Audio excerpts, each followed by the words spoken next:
যিসকল চৰকাৰী কৰ্মচাৰীয়ে তেওঁলোকৰ চাকৰি জীৱনৰ 18 বছৰ কাল সম্পূৰ্ণ কৰিলে তেওঁলোকৰ বাবে বিভাগীয়ভাৱে কেইটামান নতুন গাইডলাইন জাৰি কৰা হৈছে আৰু এই সন্দৰ্ভত ডিপাৰ্টমেণ্টৰ ফালৰ পৰা এখন লেটেষ্ট জাননী প্ৰকাশিত হৈছে।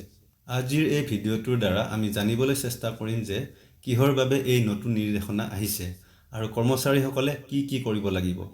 ভিডিঅ'টো ভাল পালে লাইক, শ্বেয়াৰ আৰু চেনেলটো ছাবস্ক্ৰাইব কৰিবলৈ নাপাহৰিব। নমস্কাৰ, আপোনালোক সকলোকে অনন্ত স্পাৰ্ক ইউটিউব চেনেললৈ স্বাগতম জনাইছোঁ। স্ক্ৰীনত আপোনালোকে নিশ্চয় দেখিবলৈ পাইছে, এইখন হৈছে ডিপাৰ্টমেণ্ট অফ পেনশ্যন এণ্ড পেনশ্যনাৰ্ছ ৱেলফেয়াৰৰ ফালৰ পৰা প্ৰকাশিত এখন অফিচ মেমৰেণ্ডাম আৰু এইখন প্ৰকাশিত হৈছে 25 অক্টোবৰ 2024 তাৰিখে।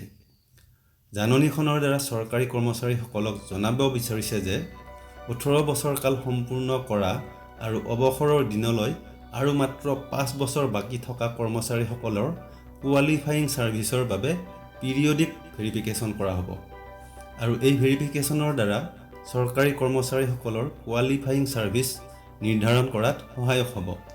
অৰ্থাৎ কৰ্মচাৰী এজনে তেওঁৰ চাকৰি জীৱনত কৰা সেৱাকালৰ কিমান বছৰ কোৱালিফাইং ছাৰ্ভিচ হিচাপে বিবেচিত হ'ব সেয়া নিৰ্ধাৰণ কৰাত সহায়ক হ'ব, যাতে তেওঁলোকৰ ছুপাৰ এনুৱেশ্যন অৰ্থাৎ অৱসৰৰ পূৰ্বে সকলো প্ৰয়োজনীয় ৰেকৰ্ড অৰ্ডাৰত থকাটো ক্ৰমত থকাটো নিশ্চিত কৰিব পাৰে।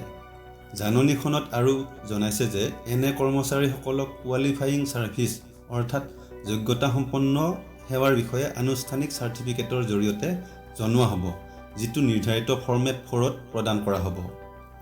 এই ভেৰিফিকেশ্যন প্ৰচেছটো অৰ্থাৎ পৰীক্ষণ প্ৰক্ৰিয়াটো কেন্দ্ৰীয় অসামৰিক সেৱা পেন্সন নিয়ম 2021ৰ অধীনত বাধ্যতামূলক, য'ত নিৰ্ধাৰণ কৰা হৈছে যে এজন কৰ্মচাৰীয়ে অৱসৰৰ 5 বছৰৰ নিৰ্দিষ্ট সীমাত উপনীত হোৱাৰ আগতেই এনে পৰীক্ষণ ভেৰিফিকেশ্যন সম্পূৰ্ণ কৰিব লাগিব। ইয়াৰ উপৰিও সংশ্লিষ্ট কৰ্মচাৰীসকলৰ যোগ্যতাসম্পন্ন সেৱাৰ অৱস্থাৰ বিষয়ে বিতংভাৱে উল্লেখ কৰা ৰিপৰ্ট বছৰি 31 জানুৱাৰীৰ ভিতৰত প্ৰশাসনিক মন্ত্ৰালয় বা বিভাগৰ সচিবক দাখিল কৰিব লাগিব। গতিকে যিসকল চৰকাৰী কৰ্মচাৰী এনেধৰণৰ গাইডলাইনৰ আওতাত পৰিছে তেখেতসকলে নিজ ছাৰ্ভিচ ৰেকৰ্ডসমূহ আপডেট কৰি ৰখাটো নিশ্চিত কৰিব, যাতে তেওঁলোকৰ ৰিটায়াৰমেণ্টৰ সময়ত প্ৰচেছসমূহ আগবঢ়াই নিবলৈ সুবিধা হয়। আপোনালোক সকলোৰে মংগল কামনা কৰি আজিৰ ভিডিঅ'টো ইয়াতে সমাপ্ত কৰিলোঁ। ধন্যবাদ।